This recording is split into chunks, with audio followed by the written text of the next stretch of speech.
Kami nak tanya ni, YB pakai phone apa? Aduh. Dan kenapa YB pakai phone tu? Aduh, soalan. Ini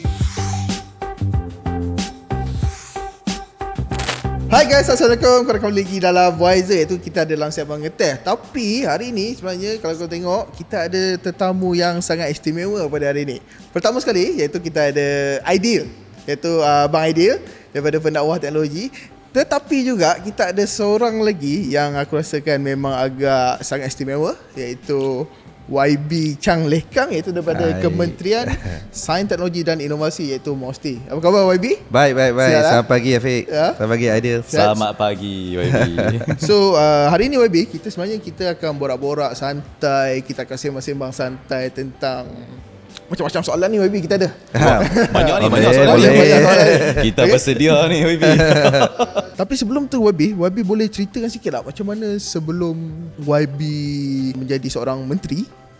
Macam mana perjalanan tu kan? Panjangnya. Sekejap, YB just mungkin short form je. Versi abstrak. Ya. Okey, sebelum ni saya memang orang biasa lah. Tak ada political awareness, exposure, tak ada. Cuma selepas saya masuk ke universiti, masa tu saya agak aktif lah. Saya jadi salah seorang aktivis mahasiswa, dan dari sana saya jadi lebih politikal.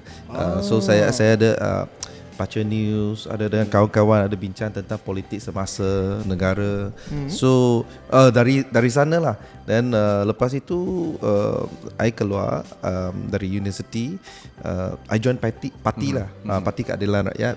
Dan 2008 kali pertama saya bertanding dalam PIU. Dan masa itu saya menang sebagai adun lah. Dan journey thank you, journey itu dia bermula dari sana lah. 2008, lepas tu 2013 adun juga tepat sama, itu adun Teja di bawah Parlimen Koping. Selepas 2 penggal jadi adun, dan saya masuk bertanding sebagai calon ahli parlimen lah. Dan ialah bersyukurlah saya menang di Tanjung Malim dari 2018, dan baru-barunya 2022 kali kedua saya menang sebagai ahli parlimen Tanjung Malim lah. So that's Itulah yang cerita. journey saya macam itulah. Maksudnya Secara dia- ringkas lah. banyak berlaku lah dalam tu, Dia dalam nampak proses tu. dia tak susah lah jadi dia susah dia jadi menteri. Ayat tak ada. Susah jadi menteri je. Maksudnya dia kena mula daripada awal lah. Maksudnya daripada awal, daripada belajar lah. Daripada situ memang minat. Lepas tu masuk memang terus. Tak semestinya. Sebenarnya kalau saya tengok pengalaman kawan-kawan saya juga dari yang rakan sejawatan dalam kabinet, setiap orang ada perjalanan yang berbeza. So just so happen saya ni dari 2008 sampai sekarang saya adalah ahli politik sepenuh masa lah. Tapi ada yang ambil perjalanan yang berbeza. Tapi teringin kau nak tanya kan. Okay, tadi YB kata masa belajar tu kan terlibat dengan politik. Tapi bidang apa yang YB ambil masa tu? Betul juga kan. Masa tu lebih pada hak mahasiswa dan juga hak bersuara. Dia lebih pada yang itulah, Politika, dan maksudnya kebajikan political mahasiswa. Okay. Tapi minta maaf Menteri, saya nak tanya, adakah ada limit umur kan? Macam saya sempat lagi kalau saya nak Sempat. Tak ada limit umur. Tak ada limit umur. Yalah, tak ada limit umur. Dari remaja sampai ke 90 pun boleh. Kita tahu. Okey, itu permulaan kan. Itu Tapi ni YB, kita nak tanya jugalah. Seramai orang mesti nak tahu ni. Apa dia? Perjalanan harian YB sebagai seorang menteri. Kita dah fikir semalam, dah fikir apa YB buat, bangun-bangun masuk gigi, lepas tu apa? Macam rutin cuba harian cerita YB. sikit, Rutin harian YB. Dia bergantung pada hari apalah. Kalau hari Rabu memang dari pagi hingga tengah hari itu cabinet meeting. Lepas tu lepas lunch time kita ada post cabinet meeting. So itu dah sah satu hari dah. So maksudnya hari Rabu tu kira habis yang paling kira memang yang paling full lah, paling pack lah. betul-betul occupied lah. Macam semalam hari cabinet kan. So cabinet, lepas tu ada post cap, lepas tu ada briefing, lepas tu malam saya ada interview live dengan media. So satu hari habis lah. macam semalam. Setiap Rabu nak ke Setiap Rabu macam tu. Agak pack pack, jadual YB. pack. So Rabu memang occupied lah. Tapi hari yang lain dia terpulang pada jadual lah. Biasanya kalau ada program kita ada di tempat program lah. Kalau tak ada akan berada di dalam pejabat. Mungkin ada appointment jumpa dengan orang ataupun kalau tak kita kena buat kerja sendiri lah.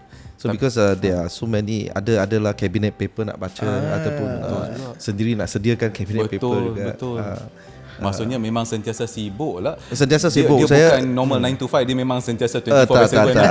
Bukan normal 9 to 5. Bagi contoh baru ni saya pergi ke Bangi, ada saya melawat satu R&D center lah, Petronas R&D center. So dari sana pergi ke tempat lain. Dia macam one after another lah. Dia back to back meeting. Saya juga ada melawat satu company yang AI related dengan yang berkaitan dengan menarik nanti kita nak tanya YB. Precise medicine.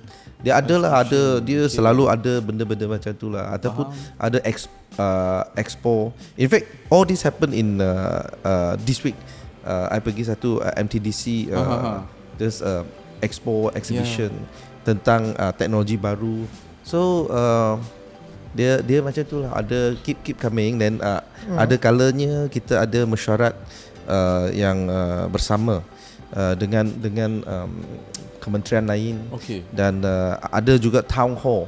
So baru-baru ni dalam minggu ini juga saya ada jumpa Fraternity Vaccine, company dia company pharmaceutical yang ada kaitan dengan pembangunan vaksin manusia. So dia ini salah satu kira rutin saya lah. Saya akan jumpa dengan stakeholder, saya akan ada meeting dengan agensi ataupun kementerian lain. Saya ada menghadiri program. Penat. Saya dengar penat bang. saya dengar apa dia kata ni nak teruskan kan, macam penat betul. Tapi sorry YB, saya geram, saya mesti nak tanya juga kan. Sebab YB dalam di Kementerian Mosti. Jadi bila bercakap pasal Mosti kan kita bercakap pasal teknologi kan. Ya betul.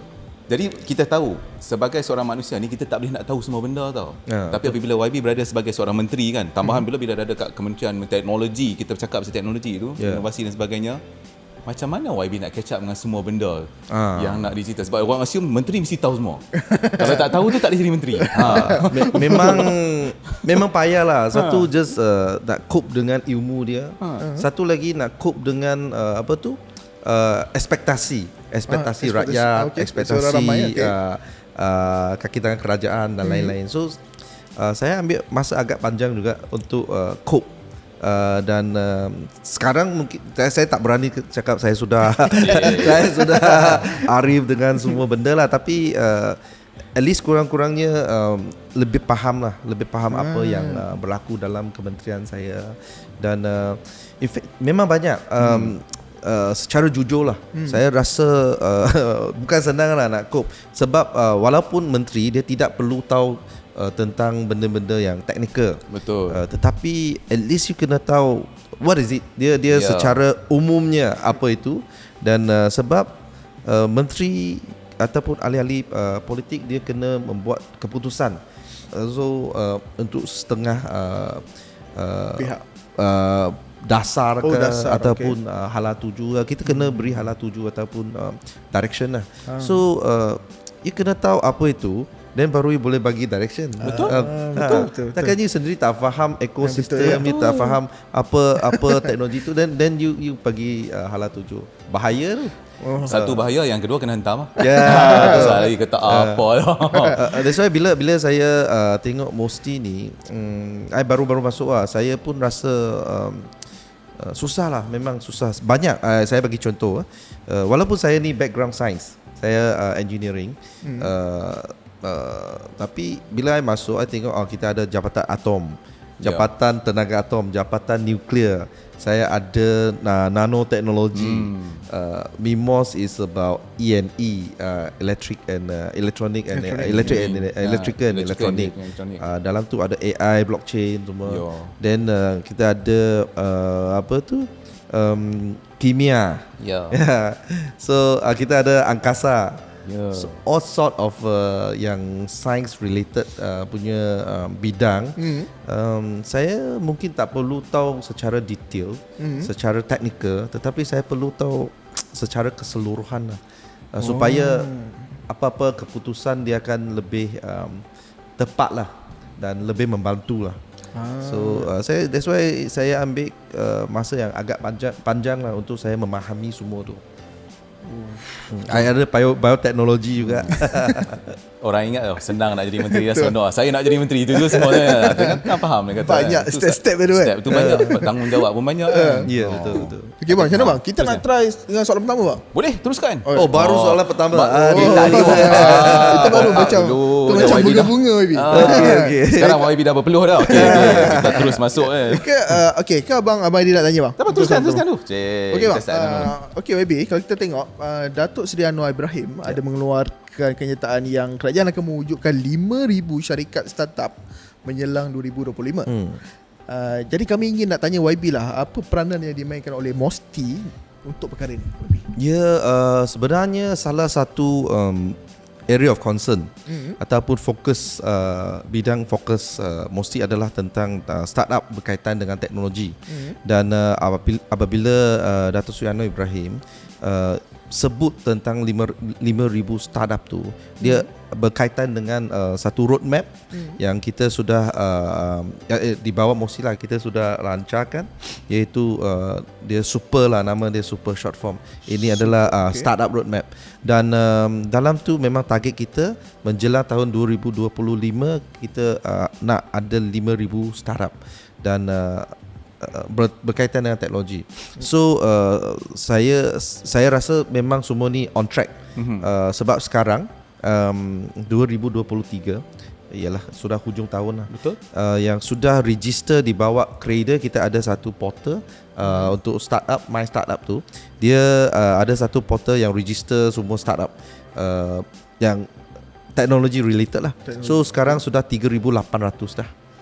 So another 1.5-2 years macam tu, bolehlah kita sampai 5,000 ke 5,000 tu lah. Ya. Dia kira sangat doable lah. Dia memang realistic lah. Sami-sami tu kan, dah halang YB cakap benda tu kan. Saya rasa mungkin ada yang dengar ni, dia mungkin tak berapa tahu secara am tau. Jadi kalau kita tengok berita, dia kata kerajaan Malaysia nak mewujudkan startup. Jadi bila kita kata mewujudkan tu, saya terfikir, adakah inisiatif ni dia hanya melibatkan nak startup yang baru nak dihasilkan, ataupun memang kalau syarikat-syarikat yang dah dikonsider sebagai startup tu tapi dah ada? Dia macam mana? Dia termasuk juga yang sedia ada. Dan sebab dia startup, dia memang ada satu orang kata ada satu definisi lah. Dia sampai dia tidak lagi startup lah. Bagi contoh macam Kasem dulu dia bermula sebagai satu startup, tapi sekarang dia sudah unicorn lah. Dia tak boleh dikira sebagai startup dah. Cuma 5,000 startup tu saya rasa satu target yang achievable lah. Boleh dicapai. Tapi yang tanggungjawab kerajaan adalah kita mewujudkan satu environment, satu ekosistem yang baik supaya startup ni dia boleh muncul lah, dia boleh tumbuh. Because yang penting untuk startup ni dia perlu ada satu ekosistem yang orang kata yang sempurna, yang complete.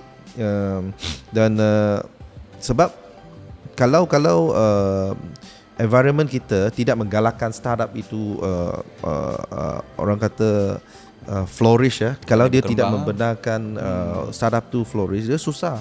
So startup orang pun tak nak set up startup dekat Malaysia. So bukan saja dari segi dana, kita kena juga dari segi proses bantuan dia, ataupun kita nak membantu mereka link up dengan industri, commercialkan produk mereka. Ada startup yang mereka bagus dalam membangunkan produk, tetapi mungkin mereka kurang kurang Pemasaran bagus tak pandai. dari segi memasarkannya. So kita perlu membantu mereka lah. So kita kena ada satu ekosistem yang complete, yang dari awal sampai ke peringkat hujung ataupun sampai ke IPO. Kita kena ada satu ekosistem macam tu lah. End to end lah kan. End to end lah. Tapi Sat, sebelum tu kan nak tanya, bila kita bercakap pasal startup kan, dia ada kategori startup tertentu ke? Contohnya memang fokus kepada teknologi startup ke ataupun terbuka jenis kategori? Memang kalau mesti memang kami fokus dalam teknologi startup lah. Teknologi startup. Macam dengan e-commerce, dengan food dia ataupun food technology. Food technology dia termasuk juga biotech, food tech, ialah apa-apa tech lah. So basically ada teknologi di bawah mesti. Okay. Sambil-sambil itulah kalau boleh saya nak tanya kan. Tadi kita dah bincangkan bantuan diberikan semua tu kan. Bila kita bercakap pasal bantuan yang diberikan tu, boleh tak YB cerita sikit bantuan apa tu? Lepas tu dalam masa yang sama, kalau untuk startup ni kan, macam mana dia nak dapat lah. Macam contoh kalau saya baru nak buat startup, mungkin teknologi startup, nak buat application dan sebagainya, so macam mana saya nak mendapat faedah daripada bantuan tu kan? Dia macam mana nak bermula ke macam mana? Macam mana nak bermula, macam apa bantuan yang diberikan. Sebab kita dengar kan, betul tak fikir macam mana nak dapat? Ya, betul. Dia macam ni, dalam negara kita ada banyak funding agency. In fact di bawah MOSTI pun ada beberapa. Funding agency maksudnya dia boleh memberikan dana kepada syarikat pemula ataupun startup lah, yang memohon lah. Dia ada beberapa kategori. Yang pertama dia pre-seed. Dia pre-seed, dia sikit sajalah, mungkin tak banyak lah duit yang dana yang diberikan tu. Dan lepas tu seed. Lepas tu dia ada series A, series B, series C, ya, sampai jadi IPO lah. Dia listed dalam bursa lah. So itu adalah perjalanannya lah. Dan dalam Malaysia ni kita ada cover agensi kerajaan lah, ada yang cover sampai series C lah. So di bawah MOSTI kita ada Cradle. Cradle adalah satu agensi yang membantu startup lah. Dia bukan saja dari segi dana, tapi juga ada program-program membantu mereka buat membangunkan skill, kemahiran untuk pitch. Dia buat pitching, pembentangan, bagaimana nak bentangkan produk kamu, bagaimana nak bentangkan company nak membawa, kita membawa diri lah. Dia lebih pada training lah. Lepas tu ada juga yang bagaimana nak link up startup ini dengan venture capital ataupun angel investor dekat luar. So dia lebih pada itu. Then ada juga agensi yang lain macam MTDC, dan kita ada juga dalam Meranti. So dia mainkan peranan yang berbeza-beza. Kita ada juga satu KMP, Kumpulan Modal Berdana. So dia ada yang semua ni dia memainkan peranan yang berbeza di peringkat yang berbeza. So ada yang lebih pada accelerator. Sudah ada produk, bagaimana kita nak accelerate untuk mempercepatkan pengkomersialan itu. So adalah accelerator. Ada juga sebagai orang kata sandbox. Dia buat sandbox dan untuk membantu startup tu, ialah sama juga mempercepatkan proses supaya produk itu ready for market. So dia ada beberapa peranan lah yang sekarang kita bila saya cakap orang akan confuse lah. So saya tak tahu saya patut pergi ke mana. Ya, betul. Itu adalah satu masalah yang selama ini innovator ataupun startup kita hadapi lah. Terlalu banyak funding agency. Ini untuk startup yang innocent lah. Kalau ada startup yang dia sudah pandai, dia boleh pergi ke beberapa agensi. Dia boleh pergi ke beberapa agensi pada masa yang sama. Dia dapat beberapa dana lah. Boleh ke YB? Boleh. So tak salah legally tak salah lah. Legally tak salah lah. Cuma morally tak betul lah. Tak betul lah. Because tapi itu adalah ada dia berkaitan dengan sistem kerajaan juga. That's why sekarang kita nak adakan satu pendekatan single window. Single window. Okay. So lepas ni bila kita sudah siap lah yang sistem tu, kita prepare dalam sistem. Apa-apa startup dia pergi window itu, then dari window itu kita akan agihkan. Di bawah window tu ialah kita ada cluster. Ni tech punya, ini yang usahawan punya, ini yang adalah kita ada cluster. Tapi kita tak payah penting-penting. innovator ataupun startup tak payah pening, you just pergi ke window tu, dan window itu dia akan tolong refer Tolak lah, rujuk kan. you ke sana, rujuk you ke sini. It's like a one stop center lah. Orang kata single window. Orang tak payah pening-pening, saya patut pergi apa? Pergi Mosti ke, pergi nak Mosti pergi ke, mana ke. ataupun Mosti Direct ataupun agensi seperti Cradle, MTDC, Meranti, KMP. Betul. Banyak. That's why kita nak buat satu penyelarasan supaya dia semua boleh berjalan dengan satu single window sajalah. Okay, Abi, kalau kita bercakap tentang startup tadi kan, antara 5,000 tu, kalau negara kita ni berapa ramai yang dah berjaya dekat dalam negara dari segi startup ni? Yang berjaya dia terpulang pada definisi lah apa itu berjaya lah. Kalau nak unicorn so far satu lah kan. Tapi ada beberapa yang orang kata sunicorn, soon to be unicorn. Sunicorn. Ada juga. Sunicorn. Baru dengar ini. Ya. Sunicorn. Tapi dia terpulang. Ada yang kata kalau IPO kira berjaya lah.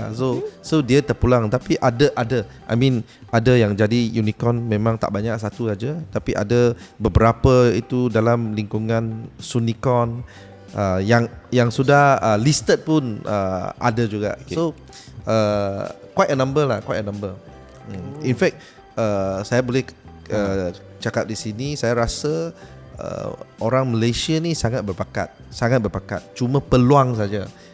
Kita perlu memberikan peluang dan kita perlu menyediakan ekosistem yang sempurna. So itu adalah tanggungjawab kerajaan. Lepas YB cakap yang orang Malaysia ni sangat berbakat kan, so kriteria pemilihan startup tu macam mana?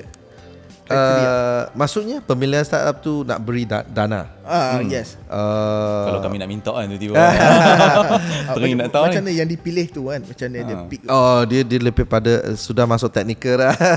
In fact yang agensi kita dia ada pemilihan kriteria pemilihan dia sendiri, dan memang dijalankan secara profesional lah. Dia ada internal audit, dia ada external audit.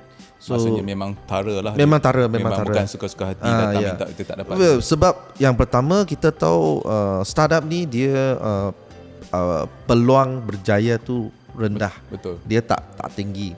Itu adalah nature of startup lah. Tapi kita tak boleh guna konsep bisnes biasa. Kalau orang nampak baru your success rate baru 20%, rendahnya. Tapi sebenarnya sudah quite high lah kalau 20% berjaya kan.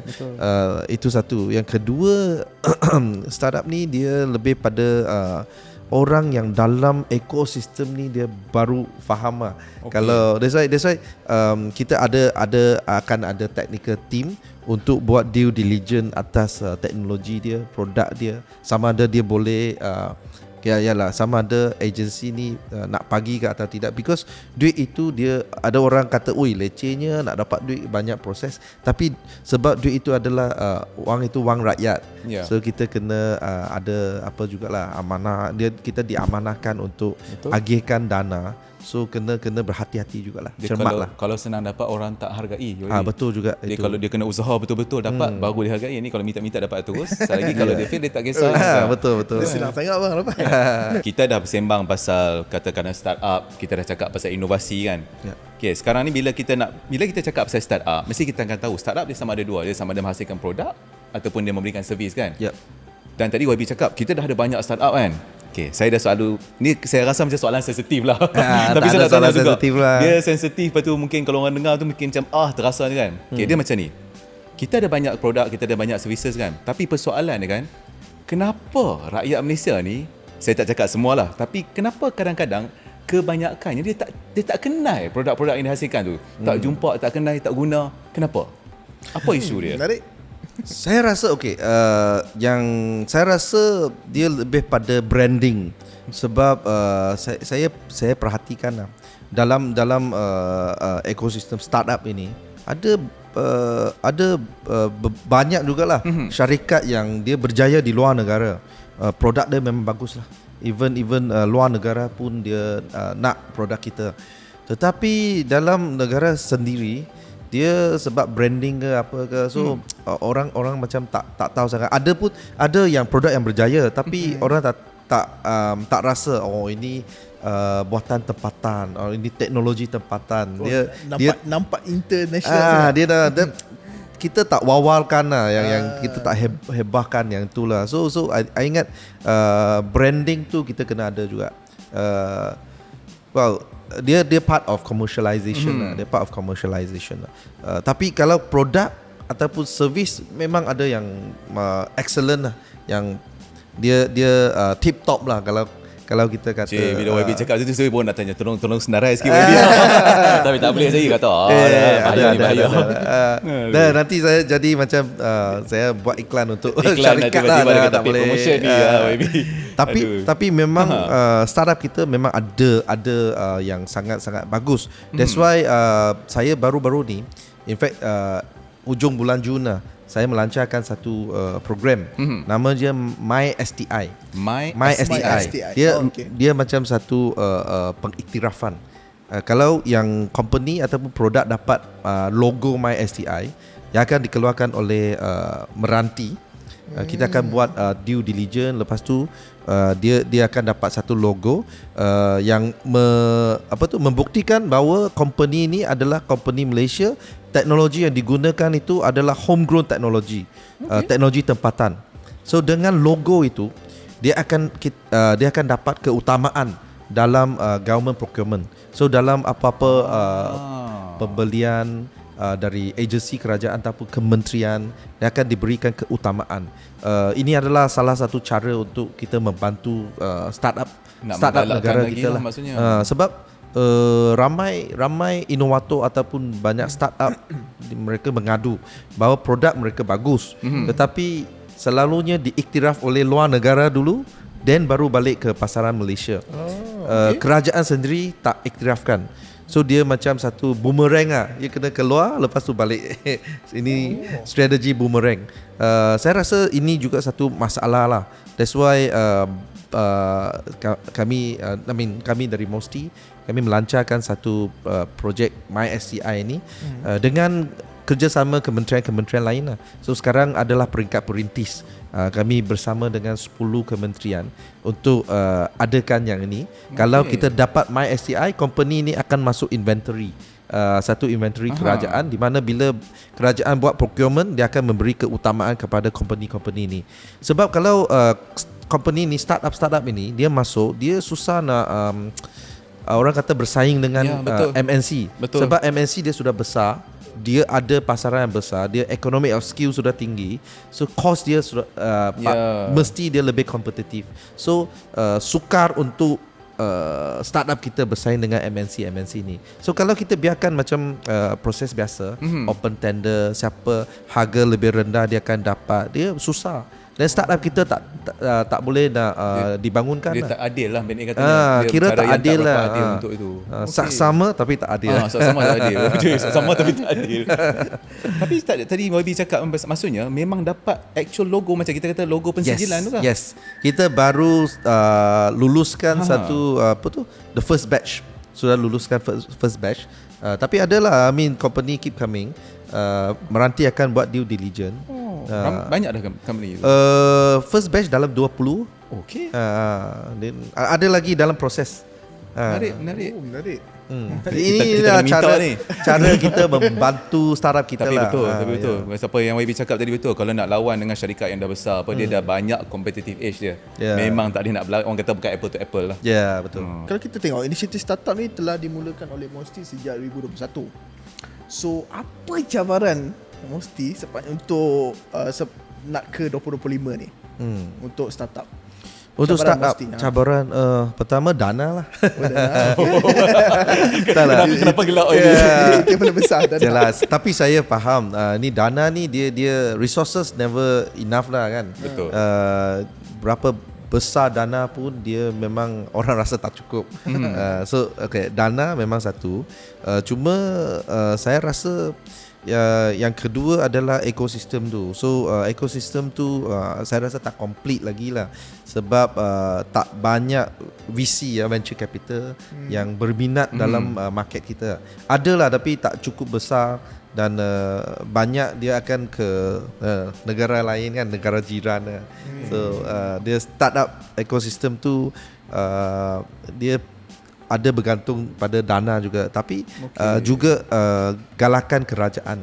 I think galakan kerajaan pun penting. Kita kena membantu startup-startup kita untuk menembusi pasaran, bukan saja pasaran tempatan tetapi juga pasaran global lah. So itu adalah kedua, cabaran yang kedua lah.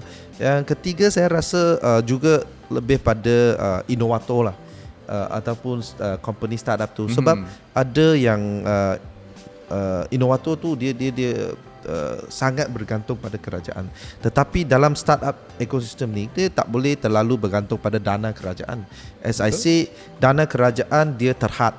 So apa yang kita nak gunakan, mana yang kita nak gunakan dana tu, mesti dia ada spesifik lah, specific reasons lah. Kita tak ada sumber yang banyak yang boleh kita sampai beri kepada beri kepada semua syarikat. Itu tak mungkin juga. So apa yang startup company ataupun inovator ni perlu buat, dia kena make sure produk mereka tu dapat keyakinan daripada pelabur luar, pelabur swasta, venture capital, PE ataupun angel investor. So dia kena orang kata dia kena memperluaskan lagi lah your connection circle tu. Dia tak boleh hanya bergantung pada kerajaan. Because saya nampak ada juga inovator yang inovator yang mereka ingat kalau kerajaan sokong, mesti nak dapat jumlah yang sebesar ini. Dia ingat macam ada backup macam tu. In fact, kalau produk tu bagus, it should go to private. Because wang itu, sumber itu dia lebih di private daripada kerajaan. So kerajaan dia boleh just bagi beberapa bidang yang spesifik lah, yang mungkin kerajaan nak membangunkan bidang itu. So dia boleh bagilah untuk just for showcase, untuk success case lah, successful case lah. Tapi dia tak boleh bagi kepada semua. That's why kata kalau you yakin sangat dengan produk you kena pergi ke private, supaya you kena dapatkan keyakinan daripada private lah. Sebab kalau, tak senang kan, private dia susah, dia tak mudah susah. Macam tu lah. Dan private tu kalau dia ada keyakinan dalam produk you, dia akan jalan laju. So itulah beberapa cabaran kita lah, termasuk dari segi dana sumber, dari segi training kita, dari segi marketing, dan dari segi sikap inovator sendiri pun. Sikap inovator main peranan kat wah. Dia tak boleh. Orang kita macam ni, kita minta, kita nak semua dihidangkan. Ya, betul. Fat tak boleh lah. Tak boleh. Bila dalam bisnes tak jadi macam tu kan. So yang kerajaan ni dia lebih pada menggalakkan ataupun menyempurnakan ekosistem. Saya bagi satu contoh lah. Salah satu inisiatif Mosti adalah kami baru-baru ni dengan kerjasama Kementerian Ekonomi. Kami dia out of the box sikit lah. Kami buat satu TV reality show, Innovaton. Kita sebab orang nampak inovasi ni sebagai satu yang sangat eksklusif, hanya orang yang pandai, orang yang ada PhD yang baru boleh baru dapat berinovasi. Baru Sebenarnya tidak. Sebenarnya inovasi dia macam benda yang biasa di dalam kehidupan seharian kita. Cuma ialah orang tak perasan. So that's why kita nak adakan TV reality show ni untuk mengarus berdanakan inovasi. Tapi dah start ke? Dah habis dah. Akan nak buat lagi yang ke? First season dah habis. Season kedua kita masuk Jom minta siap-siap. Okey. Respon sangat memberangsangkan. Sangat memberangsangkan. So dia dari segi penyertaan tu. Dulu I ingat macam ni, audition, kita buat audition di setiap zone kan. I ingat kalau ada 200 kira okey lah, sebab dari 200 kita pilih 56 masuk ke dia ada 8 episod kan. Setiap episod ada 7 orang. So okey lah, dia masuk 56 boleh lah. Mana tahu last kita dapat lebih daripada 1,000 yang masuk audition. Lepas tu kita kena pilih lah. Memang nak pilih 50. 56 dari Berlawan 1,000 lebih. Memang berlawan betul-betul lah. Tapi best lah. Tapi best dia, lah. maksudnya minat orang tu ada. Dan dalam program tu pun viewership sangat baik lah. So mudah-mudahan lah kita ada season kedua lah. Musim kedua lah. Dia lepas ni kena tolak masuk ni ke tempat-tempat yang kata apa streaming sekali. Orang best lah. Menarik kan? Best lah. Abang ni ada apa-apa lagi nak tanya? Rasanya sebelum kalau kita dalam- bergerak ke inovasi tempatan. Masuk inovasi tempatan pula. Masuk. YB dah cerita habis ni panjang betul. Panjang kan? Rasanya tak ada benda yang kita ni, melainkan kalau kita nak fokus spesifik macam mana nak dapat dana YB. Okay, Wi, tadi kita dah bercakap tentang pasal startup kan. So secara kasar ni Malaysia ialah untuk menjadi 20 negara teratas lah. Untuk ekosistem startup global menjelang 2030. Okay, bila kita bercakap tentang startup, sudah semestinya juga kita akan bercakap produk ataupun servis yang akan dihasilkan. Okay, so soalan pertama ni, kenapa ramai orang negara kita ni tak tahu tentang produk dihasilkan atau servis yang ditawarkan? Seperti yang saya sebut tadi, memang branding tu ada problem sikit lah. Kami belum cukup baik lagi lah branding. In fact kita ada saya sendiri pun sudah tengok yang produk-produk yang sangat hebat yang dibangunkan oleh inovator tempatan dan memang 100% buatan Malaysia lah. Cuma dia branding tak cukup dan dia perlu pengkomersialan itu dia belum sampai ke tahap yang optimum lah. So saya rasa itu adalah satu bidang yang ataupun area yang kita perlu mempertingkatkan lagi usaha kita lah. Lebih pada branding lah. Kalau kata quality, saya yakin quality kita ada yang baik, ada yang lebih baik daripada luar negara pun ada. Dan bila ada sesuatu produk tu, dia kita tak emphasize lah, kita tak menitik berat bahawa ini adalah homegrown technology, ini teknologi Malaysia sendiri. Kita tak buat macam tu.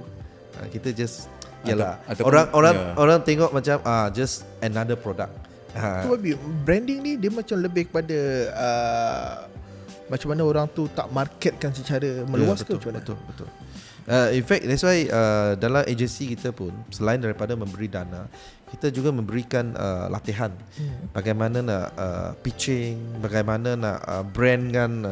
Of course bukan semua dijalankan oleh orang dari agensi kita lah. Kita ada jemput expert daripada luar, daripada even yang ada usahawan yang berjaya, kita jemput mereka untuk jadi mentor sharing lah. Jadi mentor bagaimana nak pasarkan produk kamu. So those are all the things that kita yang buat lah. Tu yang masuk sekali tadi YB cakap tu, dia kata dia buat My STI satu inisiatif kan. So ada logo semua cerita. Lengkap lah tu dia punya, ada pensijilan semua tu kan. Lepas ni salah satu masalah kita senang saja. Ni kalau saya cakap secara umum kan, masalah kita di Malaysia ni kadang-kadang kita memandang rendah produk kita sendiri. Ya betul. Bila kita cakap produk tempatan, Allah produk macam produk nampak lokal macam tak best. Orang macam pandang rendah. Ini pun salah satu sikap Malaysia, rakyat Malaysia yang kita perlu berubah lah. Sebab ada banyak produk kita yang bagus. Mindset orang fikir produk lokal ni tak berkualiti. Betul. Sebenarnya dia ada salah dua pihak lah. Dia ada juga salah pihak yang buat produk tu sendiri. Ada yang macam dia macam tak kisah. Tapi itu dia orang kata menyebabkan habis pukul rata tu. Sedangkan orang yang buat yang bagus pun orang nampak tak itu. Jadi kena tukar dua-dua. Kena tukar rakyat, kena tukar orang yang buat produk. Baru ngam. Betul. Apa? Kalau tanya apa? Kita boleh masuk ni bahagian seterusnya, R&D pula. R&D terus. R&D. Okay. Okay, so kita dah bercakap pasal startup, pasal inovasi tempatan dan juga sekarang kita ada kerangka ekonomi madani. Okey, dan pihak kerajaan dikatakan memiliki dana sebanyak 100 juta untuk R&D. Tambahan. Oh, tambahan.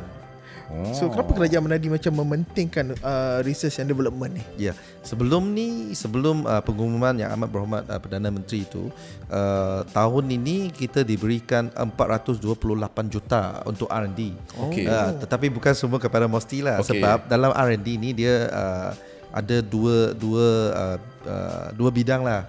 Satu adalah dua kategori lah. Satu untuk lebih pada fundamental research yang research yang lebih orang kata lebih berteraskan ilmu. Okey. Then dia teori ilmu kan. Satu lagi dia lebih berteraskan application. So itu dipanggil applied research. So yang applied research tu baru akan ada yang bahagian yang sampai ke MOSTI. Sebab selain daripada MOSTI, ada juga agensi ataupun institusi R&D yang lain seperti MARDI, seperti MPOB dan lain-lain lah di bawah kementerian yang lain. So dalam R&D ni 428 ni dia ada sebahagian ke MOSTI lah. Dan 100 juta itu adalah tambahan. So maksudnya jadi 500 lebih 500 lebih lah. 542 Ya. Tapi kita nampak macam besar. Cuma dalam R&D ni kita perlu ialah pembiayaan. Betul. R&D tu sangat besar dan sangat orang kata dia lama. Yang kedua dia akan ambil masa yang lama, ambil sumber yang banyak, modal yang banyak. Betul. Ya, modal itu dia besar. So adalah itu sebabnya ada orang yang dia tak ada kesabaran lah untuk tunggu. Orang asyik tanya, kenapa belum lagi? Kenapa ini lama? Kita sudah spend berapa duit? So orang kena, especially rakyat lah, dia kena faham the nature of R&D lah. Dia memang ambil masa yang lama. Dan dia tak ada, orang kata tak ada quick win lah. Tak ada low hanging fruits lah. Betul. Yang, so itu adalah nature of R&D lah. Dan dalam R&D kita ada beberapa benda yang kita nak melihat lah. Satu dari segi pembangunan vaksin manusia. So itu adalah salah satu projek yang sedang MOSTI jalankan di bawah NIBM lah, itu National Institute of Biotechnology Malaysia. Pembangunan vaksin manusia. Ya. So bila kerajaan umumkan projek ini, orang ingat pandemik sudah habis dah. Pandemik dah habis, COVID dah selesai. Dah lalu dah. Kenapa ada tak vaksin scan-scan. Tapi apabila kita kata membangunkan vaksin manusia tu, kita membangunkan keupayaan negara kita untuk membangunkan vaksin manusia. So sampai hari ini kita tak ada keupayaan itu. Kita hanya ada keupayaan untuk membangunkan vaksin binatang, vaksin haiwan. So kita ada kepakaran itulah. Cuma vaksin manusia dengan vaksin haiwan tu dia betul. sangat tak sama lah. Memang jauh berbeza lah. Dari segi vaksin manusia tu jauh lebih ketat lah, lebih yang juga. piawai tu. So dan kita juga tahu kenapa kita nak bangunkan keupayaan untuk vaksin manusia tu, sebab dalam pandemik yang lalu kita tiba-tiba kita faham bahawa kita perlu ada keselamatan vaksin, orang kata vaksin security. Sebab kalau kita tak ada keupayaan, orang yang buat, so yang negara tu ataupun company tu dia boleh tentukan bila dia nak bagi you vaksin tu, ataupun dia nak atau tak nak bagi. Yang pertama, yang kedua bila nak bagi, yang ketiga pada harga berapa. Dia yang boleh dictate. Kita tak ada, kita ni tak boleh jadi apalah. Kita just bergantung pada, orang kata, kita pendek kata mengikut je lah.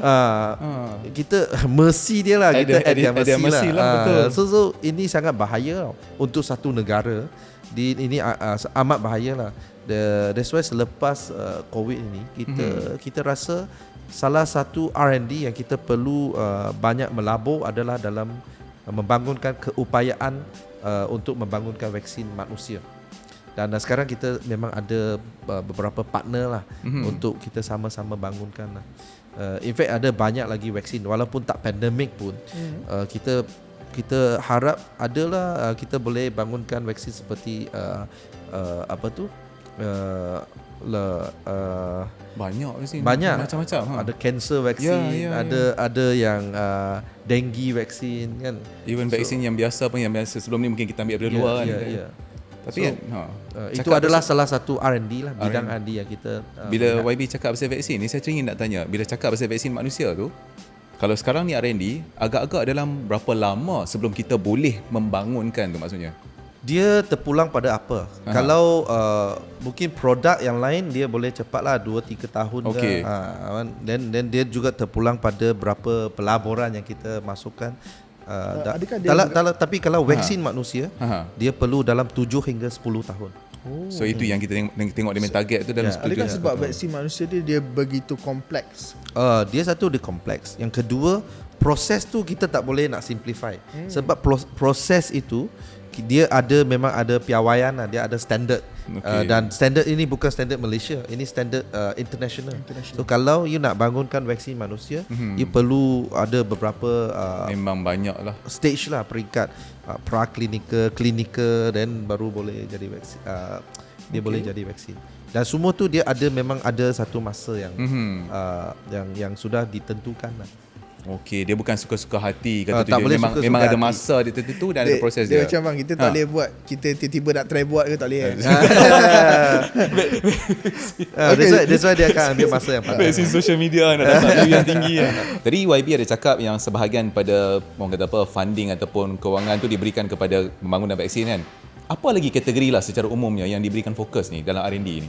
Dia ada bawa macam bioteknologi ni. Okey. Selain daripada vaksin, kita ada satu lagi genome sequencing. Itu DNA Genome kita buat sequencing, genome sequencing okey. supaya dia lebih boleh membantu kita dalam perubatan G2 lah. Okey. Orang kata precision medicine. Dia lebih G2 sebab supaya dia boleh satu kurangkan kos. Dia tak bayar test and error dan kita kalau kita tahu genome sequencing kita, sebab dia orang Asia dengan orang putih tak sama. Dia different races ataupun different breed. Breed. Dia memang tak sama. That's why kita kena ada satu sequencing tu kita sudah ada, dan kita boleh tengok mana yang ialah how to use kalau okay, sakit ni bagaimana kita lebih jitu lah, kita Betul. terus boleh selesaikan. Dia bukan kata macam satu ubat untuk semua bangsa, semua sekarang negara lain memang kan. dia one size fit all lah. Betul. Satu untuk yang ni kencing manis, okey semua orang makan Semua ni. orang pakai. Tapi ada orang yang dia badan dia tak sama dengan yang kebanyakan orang kan. So itu pun satu area yang penting juga untuk kita melihat. Dan ada juga dalam sektor E&E. So sektor E&E memang kita ekosistem untuk electrical dan elektronik agak matang lah, saya boleh kata, di terutamanya di Pulau Pinang sana kan. Tetapi dia sekarang lebih pada back end lah. Dia testing, assemble, packaging kan. Dia lebih pada back end. Tapi untuk masa yang akan datang tu kita perlu move up the value chain lah. Dia tak boleh selalu dalam back end ni. So kita perlu bangunkan keupayaan kita dalam IC design. Dia kita kena ada bangunkan keupayaan kita dalam advanced packaging. Dan juga ialah ada benda yang macam gallium nitride, ialah silika nitride dan lain. So dia perlu ada R&D, kerja-kerjaan ni dalam bidang tu. Dan lepas itu ada juga kita melaburkan masa kita dalam kerja-kerja R&D dalam hydrogen. Because hydrogen adalah sesuatu yang the way forward lah, saya boleh ungkapkan sebagai hydrogen is the way forward. Okay. Yeah. Apa saya tak masuk pasal hydrogen. Okay. Menarik ni, way forward tu. Ya adalah dia termasuk dia juga ada banyak lah. ada yang tentang angkasa juga. So YB dah cakap ni. Alang-alang YB dah cakap. Pasal angkasa ni. Okey, tu benda ni agak topik yang menarik sikit sebab kita tahu yang kerajaan sekarang ni macam dah ready. Dia ada buat tapak pelancaran untuk kapal angkasa. So YB boleh terangkan tak? Mesti ramai yang nak tahu ni. Macam mana ni? Tapak boleh. pelancaran kapal angkasa. Baru-baru ni saya umumkan bahawa kerajaan menggalakkan lah untuk company mewujudkan ataupun membina satu tapak pelancaran roket ataupun roket launching site. facility. So kenapa saya buat pengumuman itu, yang pertama memang ini adalah satu industri yang sangat menguntungkan. Dan kita ada kekuatan dari segi itu. Kenapa saya kata kekuatan dari segi itu? Sebab industri ini walaupun baru dalam Malaysia, tetapi teknologi sudah matang. Selain daripada sekarang di dunia ni dia ada 8 negara yang ada launching facility, rocket launching facility. 8. So dia teknologi itu sudah matang.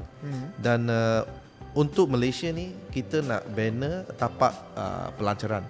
Kita bukan nak banner roket. Apa keuntungan ataupun kebaikan untuk membanner ni, dia boleh membantu kita dalam membina ekosistem angkasa, industri angkasa. So saya bagi contoh, kalau kita ada satu tapak pelancaran tu, dia roket, yang buat roket tu dari luar negara. Betul. Tapi dia tak akan hantar roket yang sudah apa tu, fully dia sudah assemble tu, betul. dia hantar satu roket. Dia tak macam tu. Dia akan parts by parts. Dia datang assemble di sini. Dia kena assemble di sini.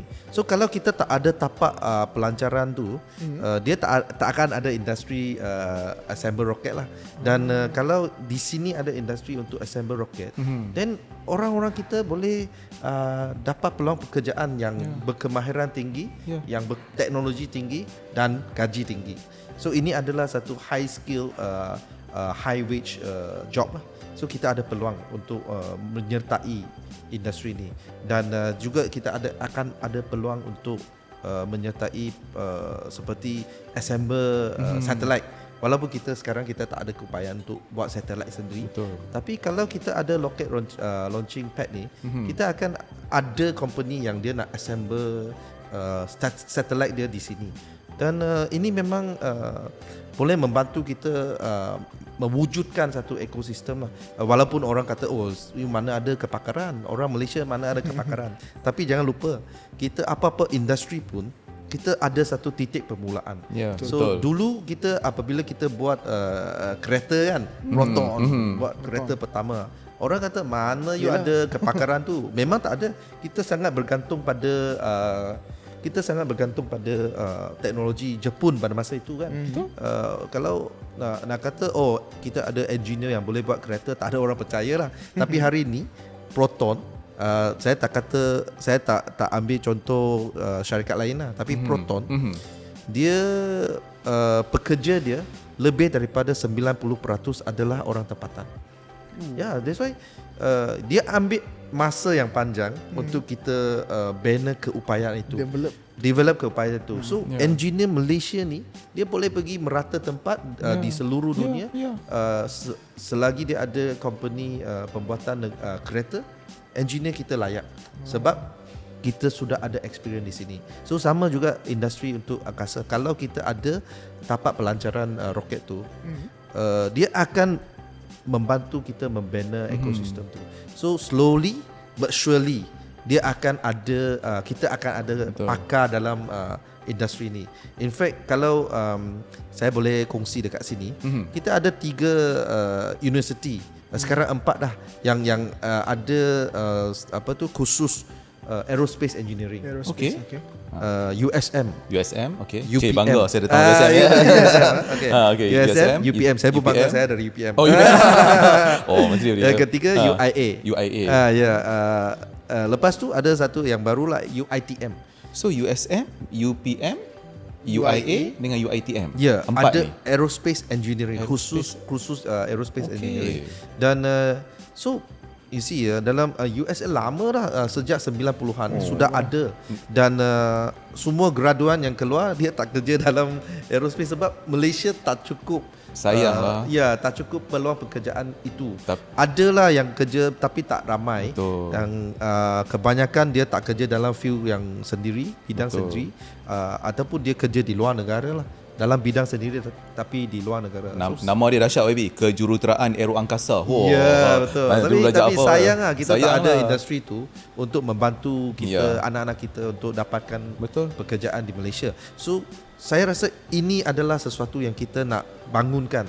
Dan kita ada kekuatan sebab kita berada di satu lokasi yang strategik yang dekat dengan garisan Khatulistiwa. Okey.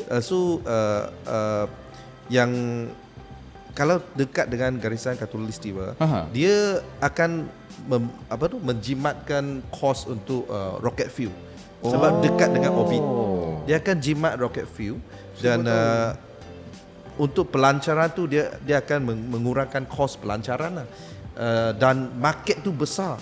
In fact saya bagi statistik orang ingat roket ni guna hantar angkasawan ke angkasa. Tak. Kebanyakan roket tak hantar orang. Kebanyakan roket hantar satelit. Betul. So orang kata satelit tu buat apa? Satu tahun ada 170 hingga 200 pelancaran di seluruh dunia setiap tahun. So satelit tu banyak banyak company nak hantar. Satu komunikasi. So seperti SpaceX salah satu. Dia hantar satelit supaya dia boleh cover semua tempat, semua sudut, semua tempat ada internet. Betul. Starlink kan? Starlink kan, macam Starlink ya, sorry bukan SpaceX. Yang kedua dia komunikasi. So semua macam company yang komunikasi ISP company tu, semua betul. Maxis ke, Cellcom ke, Betul. Digi ke, dia semua perlu satelit. Sekarang even company macam kereta, pembuatan kereta tu dia hantar satelit juga. Vehicle sebab communication apa? Semua Dalam kereta tu dia sudah ada built-in GPS. GPS itu semua perlu satelit. That's why kalau kita tengok statistik 2020 yang dalam seluruh dunia kita melancarkan satelit dalam 2000 lebih lah. 2000 lebih satelit dilancarkan pada tahun 2020. 2022 7000 lebih. So dia ada satu makin lama makin banyak. Dia ada satu growth yang agak orang kata menakjubkan lah. Betul. Dari 2000 lebih dia jadi 7000 lebih. Dan ini dia ada recurring tau. Dia bukan just hantar lepas tu habis. Sebab bila satelit you sudah hantar low orbit lah. Low orbit satelit you hantar ke sana, dia ada orang kata lifespan 5 hingga 7 tahun saja. Okey. Lepas 5 hingga 7 tahun dia tidak berfungsi lah. Betul. So kita yang company tu dia perlu hantar lagi. Betul. That's why ini satu peluang bisnes yang sangat-sangat bagus. Dan kenapa kita nak bangunkan, sebab yang pertama kita nak high skill high wage job. High skill high wage. Okey. Dia dan ini adalah satu industri yang high value high growth lah. So kita perlu adakan wujudkan industri ni. Sebab kalau kita tengok balik ekonomi kita, dia ada structural problem. Apa structural problem? Kita lebih pada industri yang labor intensif. Dia lebih pada intensif buruh lah. Dia dalam manufacturing betul. Kan. Tapi kalau kita nak jadikan negara kita ekonomi struktur ekonomi kita lebih mantap, kita perlu ada industri yang high growth, high value dan high skill. So industri angkasa ini adalah satu industri sebegitulah. So kita boleh menarik orang, mungkin pakar daripada luar negara untuk datang. Sekarang kita ada brain drain. Semua semua keluar graduan kita, pakar-pakar kita semua keluar sebab Malaysia tak ada. Betul. Bila kita sudah ada ekosistem ini, orang luar akan datang. Bukan saja boleh menampung keperluan graduan tempatan, tetapi orang luar juga akan datang. Dan sekarang kita bersaing dengan negara lain lah, seperti Indonesia. Jiran kan. Indonesia juga dekat dengan garisan Khatulistiwa. So betul lah. Yalah, tapi kita ada advantage lagi. Lah. Selain daripada dekat dengan garisan Khatulistiwa, kita juga tak ada apa-apa malapetaka bencana. Kan. Betul. Kita jauh daripada gunung berapi, kita jauh daripada gempa bumi. So itu juga faktor yang penting lah. Dan kita ada ekosistem E&E yang lebih sempurna lah, yang lebih matang seperti di Pulau Pinang tu. That's why ini semua akan menyumbang kepada minat pelabur luar untuk masuk. Dan ini adalah satu private initiative. Dia tidak akan memakan sumber kerajaan. Okey. So ini adalah private initiative. Kerajaan cuma memberikan lesen. So by next month kita akan adakan kita akan wujudkan garis panduan lah untuk mana-mana syarikat yang berminat nak buat tapak pelancaran. Okey. Ya. So, Tapi kan YB, saya ada soalan. Bila wujudnya nanti tapak pelancaran ni kan, adakah Malaysia akan lebih memfokuskan dekat aerospace lepas ni kan? Macam kita akan lebih banyak lagi kaji pasal aerospace lah. Oh memang ini adalah salah satu bidang yang kita fokus jugalah, aerospace, angkasa, sebab dalam teknologi angkasa ni dia banyak membantu dalam kehidupan seharian kita. Kita mungkin tak perasan, tapi apa yang kita guna ni, komunikasi, handphone, GPS dan remote sensing, banyak yang menggunakan teknologi angkasa. In fact semua kita menggunakan teknologi satellite. Saya bagi contoh macam MISA, kita ada satu agensi angkasa. Kita sudah pun membangunkan lebih daripada 50 aplikasi menggunakan teknologi satelit. Aplikasi untuk pertanian, aplikasi untuk pengurusan bencana, aplikasi untuk perikanan. Saya bagi satu contoh lah. Kita guna satelit itu yang image satelit lah. Sekarang kita kena sewa dari orang lain, dari negara Perancis. Kita kena sewa dan image kita gunakan tu untuk buat analisis. Kita bangunkan satu algoritma di mana kita boleh tahu di mana kawasan mana ada ikan di lautan, di mana ada ikan, dan dari situ kita boleh maklumkan pada nelayan semua. So kita bekerjasama dengan Persatuan Nelayan, kita kerjasama dengan Jabatan Perikanan.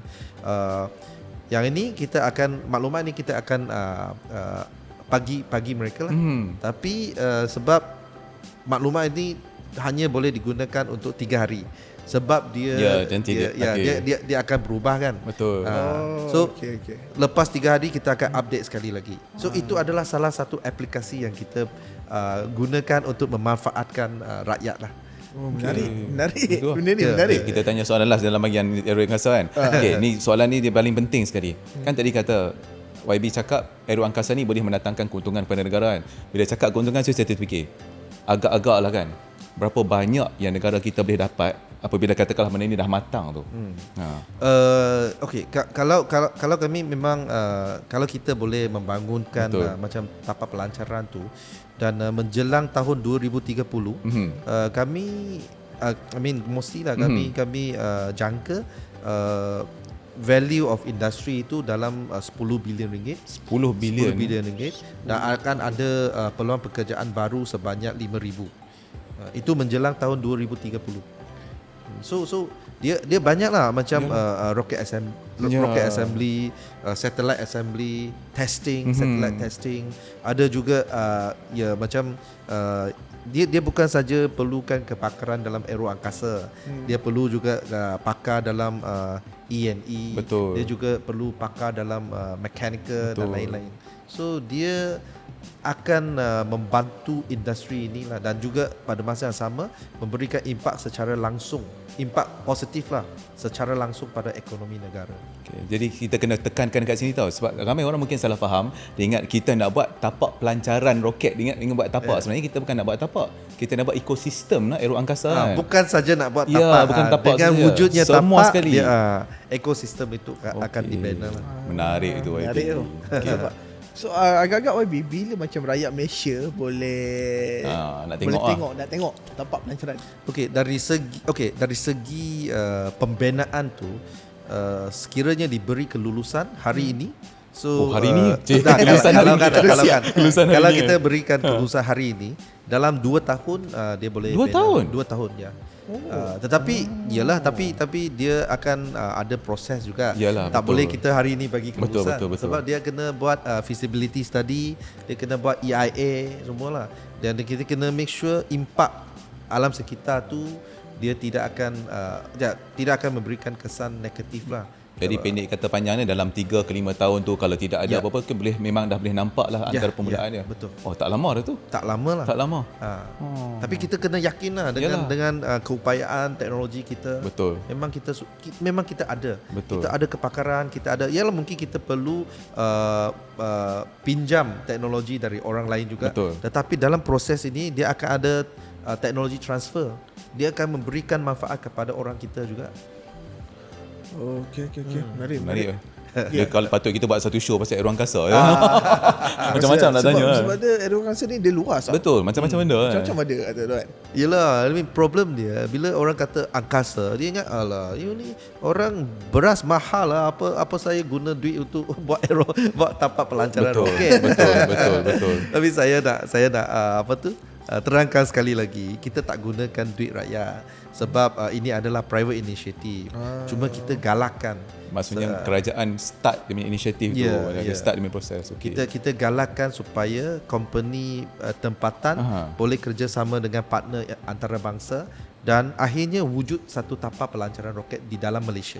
Okey YB, dengan adanya tapak pelancaran ni nanti, adakah pada masa akan datang mungkin akan bekerjasama dengan SpaceX soalan.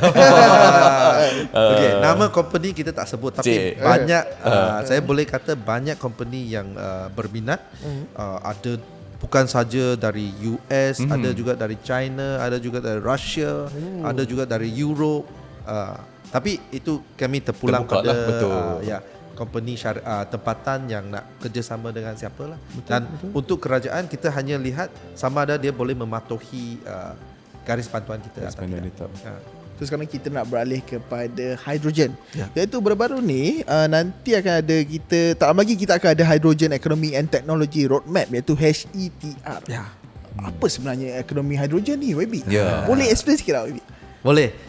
Hidrogen ni adalah sesuatu yang saya boleh kata ini adalah trend di seluruh dunia, bukan saja di Malaysia. Of course hidrogen ni dia lebih pada mengurangkan carbon emission sebab dia boleh dijadikan sebagai satu sumber tenaga lah. Dan sekarang di beberapa negara dia lebih advance lah. Amerika Syarikat, Jepun, Korea, mereka lebih pada hidrogen lah. Hydrogen economy ni kenapa kita nak bangunkan satu roadmap sebab kita perlu mengurangkan pelepasan gas hijau, gas rumah hijau, greenhouse gas. Dan kalau kita gunakan tenaga yang konvensional seperti coal fire plant, seperti petrol, diesel yang dia bahan api fosil lah. So dia tidak dapat mengurangkan itu carbon emission lah. So itu hidrogen adalah salah satu alternatif yang ada. Dan kita juga ada competitive advantage lah. Kita ada Asia di mana kekuatan kita adalah kita boleh jadi dalam pengeluar lah, kita kata pengeluar hidrogen hijau. Hidrogen ni dia ada beberapa jenis lah. Ada hidrogen hijau yang completely orang kata environmental friendly, yang dia akan gunakan tenaga untuk hasilkan hidrogen. Dan tenaga itu kalau kita guna elektrik biasa, elektrik rumah kita, dia hasilkan hidrogen tu bukan green hydrogen. Sebab tenaga tu dia gunakan batu arang. So dia tak green lah, dia ada carbon. Dia masih dia orang kata grey hydrogen. Tapi kalau kita gunakan elektrik biasa, tapi kita hasilkan hidrogen, tapi kita kita sembunyikan carbon yang dilepaskan tu, kita tak lepaskan ke alam sekitar, kita sembunyikan, kita simpan dengan cara orang kata CCUS, carbon capture utilization system. So guna CCUS tu hidrogen itu jadi blue hydrogen, hidrogen biru. Tapi kalau kita guna solar ataupun hydro untuk hasilkan hidrogen, itu adalah hidrogen hijau. Itu yang paling berharga. So di seluruh dunia mereka bersaing nak dapatkan hidrogen hijau. Sebab sekarang kan trend dia ESG. Betul. Semua syarikat nak adakan tenaga yang dia adakan tenaga yang hijau, supaya senang untuk dapatkan loan, senang untuk dapatkan dia ada insentif lah ada maksudnya. insentif lah, carbon credit dia dan lain-lain. So ini adalah satu ekonomi yang sangat berpotensi lah. Dan negara kita so happen kebetulan kita ada hydropower seperti di Sarawak. Betul. So hydropower tu dia bolehlah hasilkan tenaga yang bersih dan juga gunakan tenaga itu untuk hasilkan hidrogen yang hijau. Ustaz, tadi YB kata kita ada yang hijau tu kira yang paling elok, biru. Lepas tu yang bawah sekali tadi apa dia? Hidrogen Grey. Kelabu, biru, hijau. Ya. Okey, jadi kita punya objektif ni nak menghasilkan hidrogen hijau lah dalam kategori hijau. Dan hidrogen ni dia lebih dia bukan saja boleh jadikan storage. Sekarang katakan kita solar kan. Solar dia hanya beberapa jam saja. Betul. Dia boleh hasilkan tenaga. Tapi selepas tu katakan malam, malam tak boleh. So biasa sekarang lah orang gunakan bateri. Betul. Untuk store elektrik. Tapi guna bateri tu satu mahal. Yang kedua, carbon footprint dia besar. Sebab dia kena lombong, dia kena, nak menghasilkan bateri tu pula. Hasilkan bateri tu. So dia carbon footprint tu besar. So kalau kita gunakan hydrogen untuk store, lepas tu bila malam kita lepaskan hydrogen untuk store. Maksudnya masuk YB kita simpan hydrogen. Hydrogen. Lepas tu bila dia sudah tak ada matahari, kita lepaskan hydrogen untuk hasilkan electricity. Menarik. Menarik. Kita kena buat satu sesi asing pula untuk hydrogen. Dan sebab pelik saya dah fikir kita nak simpan hydrogen. Okey. Itu adalah dari segi penyimpanan storage lah. Satu lagi kita boleh gunakan untuk kenderaan juga. In fact ada hydrogen car dah. Jepun ada, Korea ada. Cuma sekarang kita sebab kita tak ada production yang banyak, so kita susah nak cari hydrogen station lah untuk pump. In fact hydrogen car dia orang kata lebih environmental friendly daripada EV. Ialah EV lebih baik daripada fossil fuel car minyak lah. So kiranya YB hydrogen car lebih baik daripada lebih environmental friendly daripada EV.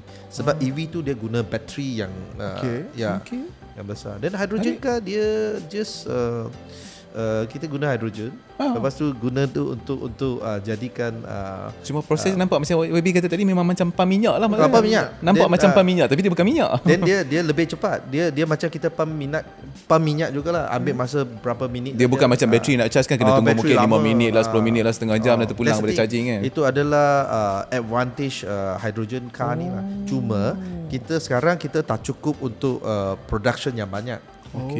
So kita kena galakkan industri untuk lebih pada production.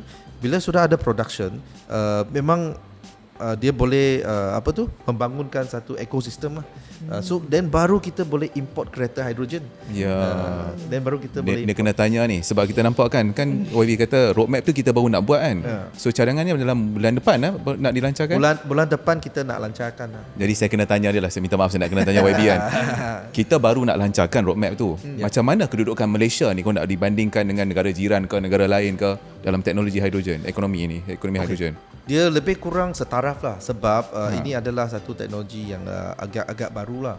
Dan nak kata baru pun tak baru sangat. Cuma dari segi pembangunan tu, dari segi development tu, lebih kurang setaraf lah dalam rantau ini.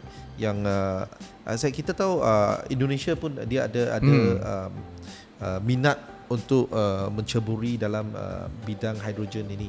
Dan Malaysia sebab kita ada so happen kita ada hydro, kita ada solar kan. Macam Singapura dia susah sikit sebab Singapura dia tak ada tanah yang luas. Dia tak ada macam kelebihan. Dia ada kekurangan sikit lah daripada kelebihan so, yang kita banyak ada kelebihan daripada kita. So mungkin kita boleh ekspor kepada dia nanti. Ya memang. In fact memang ini adalah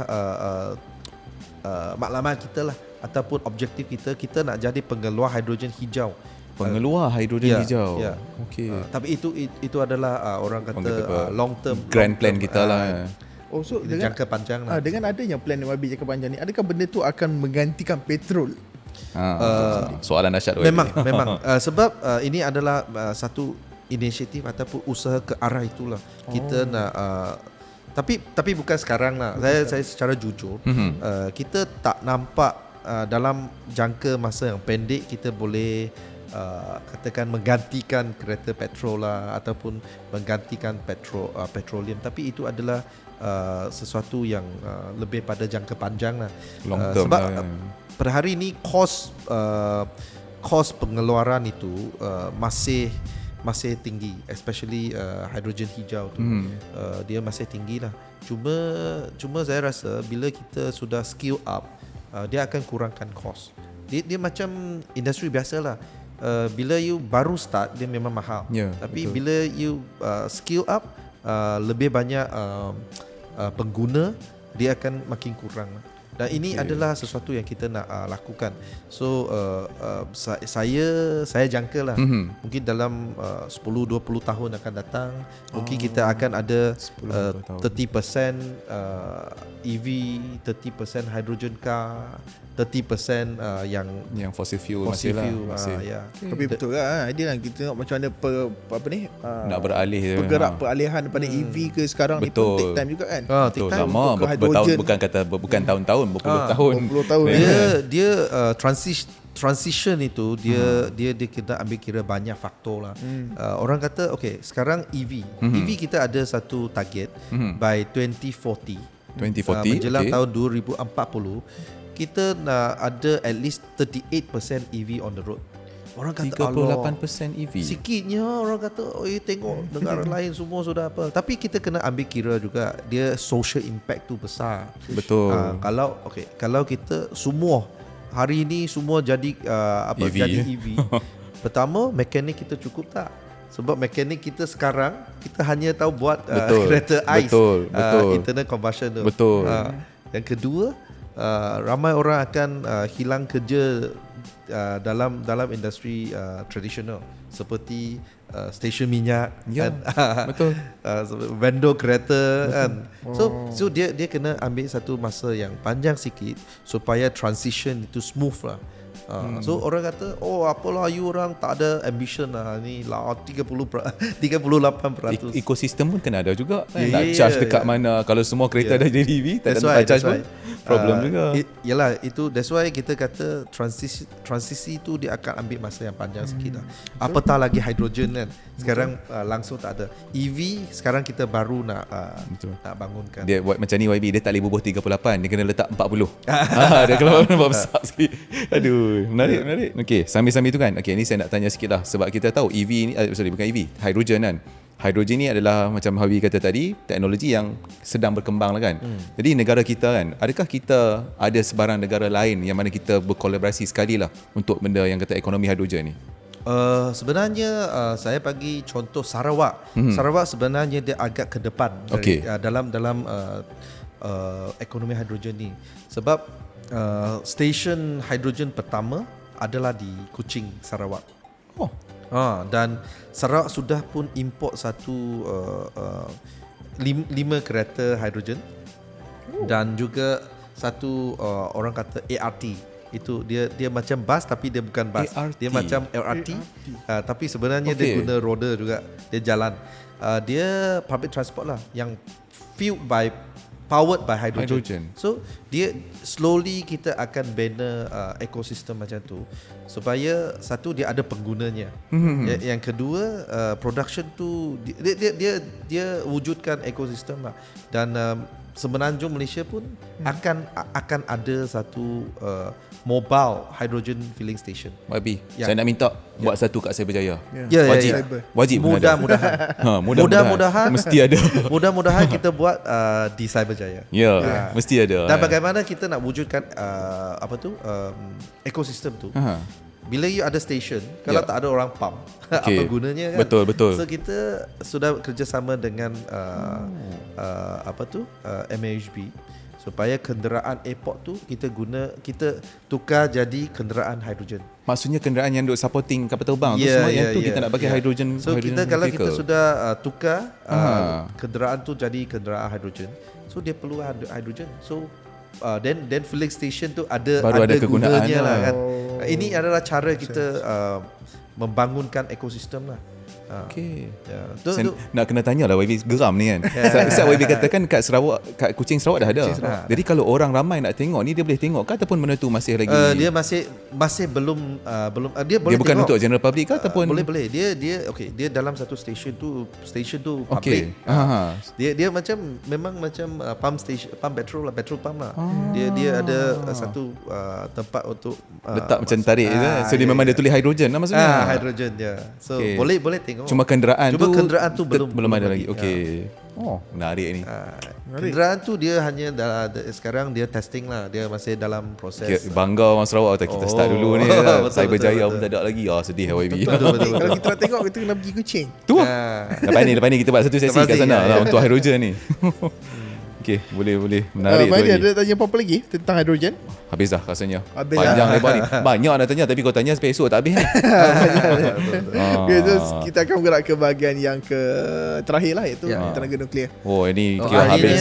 Akhirnya. Ini akhirnya. Bagi okey Abi. Okey. Dia sama ada dua. Akhirnya dia kata akhirnya nuklear ataupun akhirnya habis juga kat sini. Oh, tapi tenaga nuklear lah. Ini yang sebab saya rasa yang ni tenaga nuklear ni antara topik yang agak menarik juga. Betul. Agak menarik. Dan apa ni, baru-baru ni kita telah lancarkan dasar teknologi nuklear negara 2030 iaitu DTNN 2030. So boleh Wabi ceritakan sikit tak benda ni? Okay. Sebab saya lancarkan DTNN ni, saya dapat banyak komen negatif. Tapi saya nak komen negatif jelaskan. apa tu? Orang kata cakap kita apa? ada banyak sumber kenapa nak pergi Ke nuklear? ke nuklear. Tapi saya nak jelaskan di sini. Okay. So di bawah penggunaan nuklear tu dia ada dua kategori besar. Okey. Satu penggunaan secara aman, Okey. satu penggunaan secara tidak aman. Okey. So yang kita adalah penggunaan secara aman. Okey. Di bawah penggunaan secara aman ada dua lagi prong. Satu adalah tenaga, Okey. satu adalah non tenaga. Yang kita tu bukan tenaga. So kita tak sentuh penjanaan tenaga nuklear. Kita tak sentuh itu. Kita hanya sentuh tentang penggunaan teknologi nuklear dalam sektor-sektor yang lain. Tetapi bukan dalam penjanaan tenaga. Orang salah anggap. Orang salah anggap. Memang Tapi masalahnya bila kita biasalah bila cakap pasal nuklear, orang akan ingat satu, sama ada jana kuasa nuklear ataupun bom nuklear. Salah satu kan. Kalau you baca apa tu, you baca komen tu, confirm lah dia tak baca isi kandungan tu. Dia just bantai lah. Dia kata alah apa you nak guna, kita ada kepakaran ke apa. Kita tengok Fukushima. Sat, kita kena tanya YB ni. So saya nak jelaskan, memang dasar teknologi nuklear negara tu kita hanya sentuh tentang teknologi nuklear non power. Teknologi nuklear non-power. Okay, Sat, Non-power. sebelum kita teruskan kan, kita lari sikit. Ni lari Dan cabang ni kan, dia nuclear fission kan. Sebelum tu saya nak bagi saya nak bagi tahu kalau ada nuclear power pun itu tak dibawa mesti, sebab tenaga tu dibawa NRECC. YB Nick Nasmi. Tenaga tu tak bawa mesti. Cik, dia tai chi siap. Nak marah-marah kat sana. Ni kita nak tanya YB. Tadi YB ada Pembahagian kerja, Pembahagian bukan kerja. tai Cik. Ni ada satu soalan ni dia asing sikit tau. Asing sikit lah. Kita apa dia, asyik bincang benda yang teruk ni kan. Tadi YB cakap, YB kata komen-komen orang. Jadi saya nak tanya ni, Cik, soalan jahat ni. YB baca komen-komen dekat social media? Baca. YB baca personally ke ataupun Dah baca sendiri. Sebab salah satu cara untuk kita tahu apa yang rakyat fikir adalah komen lah, komen betul, social media. betul. Tapi saya tahu social media ni dia tidak mewakili Betul. keseluruhan, Betul. rakyat keseluruhan. Dia cuma satu segmen. Okey. Tapi penting juga untuk kita faham segmen inilah kan. Betul, saya baca sendiri. Jadi soalan yang seterusnya, YB reply tak? Tak. Dia kalau nampak kat Facebook dia reply, ya, so macam reply. Okay, Kalau nak reply settle. satu-satu payah. Betul. Jenuh tak habis kerja. Ya, betul. Tapi gunalah platform seperti ini kan. Betul. Tapi wiser kan. Kita boleh gunakan platform untuk terangkan lah. Okey. Nak teruskan tak? Teruskan. Okay. So kita bercakap tentang tenaga nuklear tadi yang teknologi nuklear. Patah balik. Jangan tenaga. YB pun betul-betul Ustaz. Ni bukan tenaga nuklear ni, teknologi ni. tenaga nuklear tadi. So apa kita punya grand plan lah untuk teknologi tenaga nuklear ni dekat Malaysia? Kita nak pertingkatkan penggunaan teknologi nuklear dalam semua sektor. In fact, kita dah lama dah kita guna dalam kita gunakan teknologi nuklear. Saya bagi contoh di sektor perubatan, kita guna teknologi nuklear. X-ray dia kan. Dan adalah mesin-mesin yang lainnya. Dia macam kita kalau rawatan kanser, kita guna kemo, itu memang teknologi nuklear juga. Dan kita juga guna teknologi nuklear dalam bidang pertanian. Kita juga guna teknologi nuklear dalam sektor makanan, bagaimana nak memanjangkan shelf life dia. Kita guna sinaran gamma kan? Teknologi nuklear dalam pertanian dan makanan. Ya. Oh, teknologi nuklear dalam pertanian. Kita ulang bila saya mula saya pergi melawat jabatan nuklear, so dia tunjukkan produk dia. Oh, ini beras nuklear. Saya kata beras nuklear. Beras nuklear. Tak, kita namakan beras mosti. Tapi gunakan teknologi nuklear. Kita gunakan teknologi nuklear. Saya kan nak kata beras apa, beras mosti. Kita juga ada baja kan, baja yang gunakan teknologi nuklear. So macam-macam. So sebenarnya ini adalah teknologi nuklear. Sebenarnya penggunaan dia luas. Tapi dia ada stigma. Orang ingat nuklear terus radiation. Kita cakap pasal 5G pun takut dah YB. Apatah lagi nuklear. That's why. Tapi yalah, kita kena satu dari segi public awareness lah. Kita kena kesedaran awam tu kena ada. Bukan semua tenaga nuklear tu bahaya. Yang kedua, kita ada kepakaran. Yang ketiga, teknologi nuklear tu dia memang dalam kehidupan seharian kita lah. So kita jangan rasa takut lah. In fact, kita ada ada reaktor nuklear. Kita ada reaktor nuklear? Kita ada reaktor nuklear di dia skill lab lah. Skill lab. Lama dah, 80-an dah ada dah. So sudah lama. That's why dalam proses yang lama ni memang kita ada ramai pakar-pakar nuklear. Tapi penggunaan nuklear tu orang masih tak takut selesa lah. Takut. Tapi sebelum teruskan, saya nak tanya ni YB betul-betul ni. YB buat lawak ke ataupun memang ada beras mosti tu? Ada, betul. Nama dia memang beras mosti? Beras mosti. Tapi sebenarnya ialah kita sebenarnya dia cuma guna teknologi nuklear. Nuklear untuk hasilkan beras yang dia lebih dia rintangan terhadap penyakit ataupun dia lebih productivity dia punya yield lagi bagus daripada yang tradisional lah.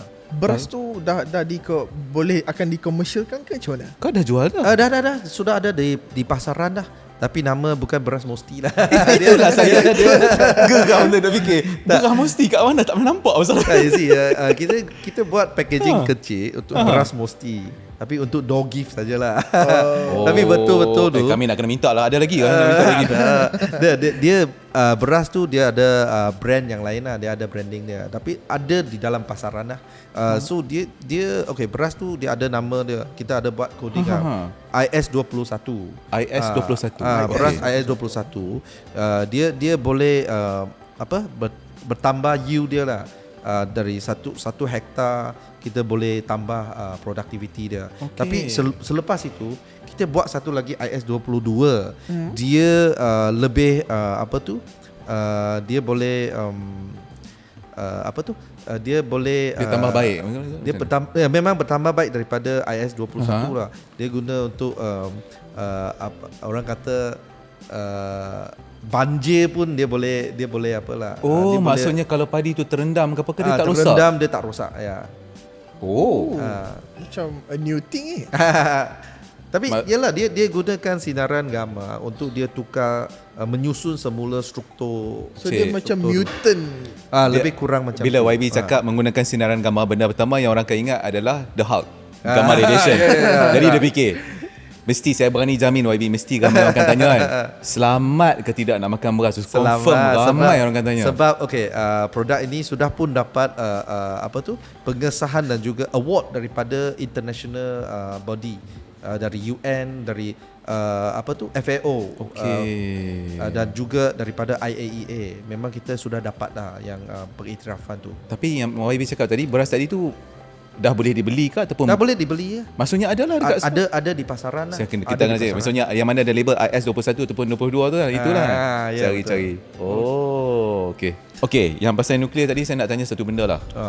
Teknologi nuklear ni dia bukan teknologi yang kita kata calang-calang dan bukan teknologi yang kita remeh tau. Dan bila tadi YB kata kita ada reaktor, kita ada buat R&D dan sebagainya, benda ni dah lama kan. Jadi saya ada satu soalan yang mudah lah YB. Kenapa kita tak pernah bincangkan pasal isu tenaga nuklear ataupun bukan tenaga lah, teknologi nuklear ni? Kenapa sekarang mau kita nak cakap sedangkan benda ni dah lama? Mungkin ahli politik lebih bimbang lah. Sebab kita tahu nuklear ni orang ada stigma. Tapi tenaga nuklear ni saya rasa sudah sampai masa untuk kita bawa ke orang kata ke depan supaya orang boleh bincang tenaga nuklear dengan teknologi nuklear. Betul. Teknologi nuklear. Teknologi nuklear tak semestinya berkaitan dengan tenaga nuklear. Betul. Itu penting kita perlu bezakan. Yang kedua, saya rasa sekarang kita boleh memberikan kesedaran kepada orang awam lah. Dulu mungkin kita tak kita tak bersedia lah untuk berdepan dengan orang lain kan. Tapi saya rasa sudah tiba masa lah untuk kita just maklumkan pada public bahawa kita ada ini. Tak semestinya kita guna untuk tenaga, tetapi ialah kita ada teknologi untuk gunakan di sektor-sektor lain. Saya rasa ini adalah amat penting lah. Untuk pembangunan sains dalam negara kita. Kita perlu make sure, kita kena pastikan orang faham juga perkembangan kita dan di mana kita berada lah. Dan kita kena bagi orang faham bahawa ini bukan melibatkan ketenteraan ataupun orang kata apa senjata nuklear, tak berkaitan. Memang tak ada kaitan dengan penggunaan secara tidak aman macam senjata ke militeri ke tak. Yang kedua, dia tidak melibatkan penjanaan tenaga juga. Tapi of course penjanaan tenaga pun boleh jadi salah satu topik yang boleh kita explore lah. I mean, why not kan? Soalan menarik tu. Cuma ini bukan dibawa mesti lah.